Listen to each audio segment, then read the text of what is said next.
बदसूरत बत्तख की कहानी।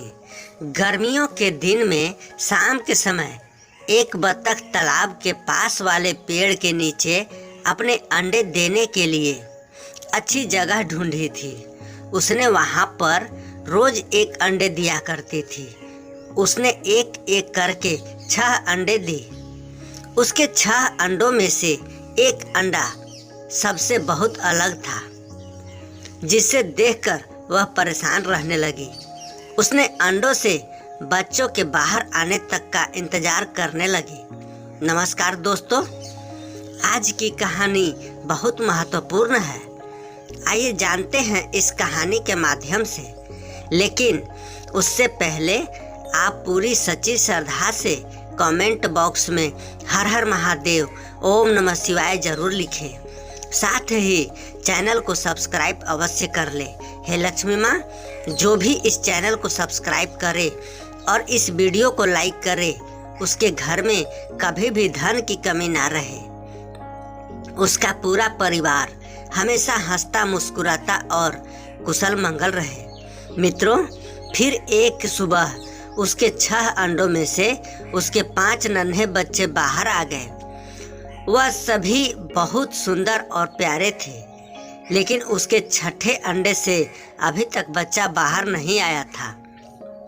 बत्तख ने कहा कि यह 6ठे अंडे का बच्चा उसका सबसे सुंदर बच्चा होगा, तभी वह बाहर आने में इतना ज़्यादा समय ले रहा है। फिर एक दिन सुबह सुबह वह 6ठा अंडा भी फूट गया। उसमें से एक बदसूरत बत्तख का बच्चा बाहर निकला। बत्तख का यह बच्चे अपने बाकी के 5 भाई बहनों से बहुत बड़ा और बदसूरत था। यह देखकर बत्तख की माँ बहुत उदास हो गई। उसे उम्मीद थी कि शायद कुछ दिनों बाद वह बदसूरत बत्तख भी अपने भाई बहनों की तरह सुंदर हो जाएगा। कई दिन बीत जाने के बाद भी वह बत्तख बदसूरत ही रहा। बदसूरत होने की वजह से उसके सारे भाई बहन उसका मजाक भी उड़ाते थे और कोई भी उसके साथ नहीं खेलता था। वह बदसूरत बत्तख का बच्चा बहुत उदास रहने लगा। एक दिन तालाब में अपनी परछाई देखते हुए वह बदसूरत बत्तख का बच्चा सोचने लगा कि अगर उसने अपने परिवार को छोड़ दिया तो वो सारे बहुत खुश हो जाएंगे। वह किसी दूसरे जंगल में चला जाएगा। यही सोचकर वह किसी घने जंगल में चला गया। जल्द ही सर्दियों के मौसम भी आ गए। हर तरफ बर्फ की बारिश हो रही थी। बदसूरत बत्तख के बच्चे को ठंड लग रही थी। उसके पास खाने पीने के लिए भी कुछ नहीं था। वहां से वह एक बत्तख के परिवार के पास गया। उन्होंने उसे भगा दिया। फिर वो एक मुर्गी के घर गया। मुर्गी ने भी उसे चोंच मारकर भगा दिया। उसी रास्ते में उसे एक कुत्ते ने देखा, लेकिन कुत्ता भी उसे छोड़कर चला गया। बदसूरत बत्तख उदास मन से सोचने लगा कि वह इतना बदसूरत है कि कुत्ता भी उसे नहीं रखना चाहता है। उदास होकर वह बदसूरत बत्तख का बच्चा फिर से जंगल जाने लगा। रास्ते में उसे एक राहगीर दिखाई दिया।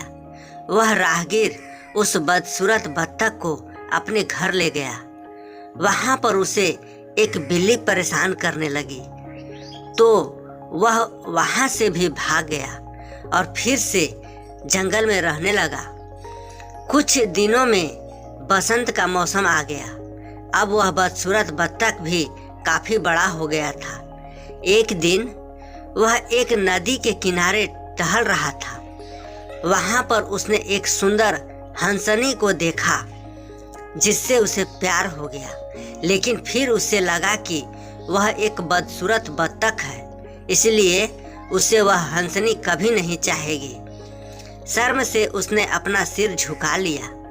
तभी उसने नदी के पानी में अपनी परछाई देखी और वह हैरान हो गया। उसने देखा अब वह बदसूरत बहुत बड़ा हो गया है और एक सुंदर हंस में बदल गया है। उसे यह एहसास हो गया कि वह एक हंस है। तभी वो अपने बाकी के बत्तख भाई बहनों से काफ़ी अलग था और काफ़ी बड़ा भी था। जल्द ही उस बदसूरत बत्तख से हंस बने उस हंस ने हंसनी से शादी कर ली और दोनों खुशी खुशी रहने लगे। कहानी से सीख, सही समय आने पर हर कोई अपनी सही पहचान कर सकता है, तभी वह अपने गुणों को पहचान कर अपने दुखों को दूर कर सकता है। दोस्तों, आपको यह कहानी कैसी लगी नीचे कमेंट करके हमें ज़रूर बताइएगा। अगर आपको यह कहानी पसंद आई हो तो अपने दोस्तों के साथ ज़रूर शेयर करें और ऐसे ही प्यारी कहानी सुनने के लिए हमारे YouTube चैनल से जुड़े रहें। पूरा वीडियो देखने सुनने के लिए आप सभी लोगों को बहुत बहुत धन्यवाद।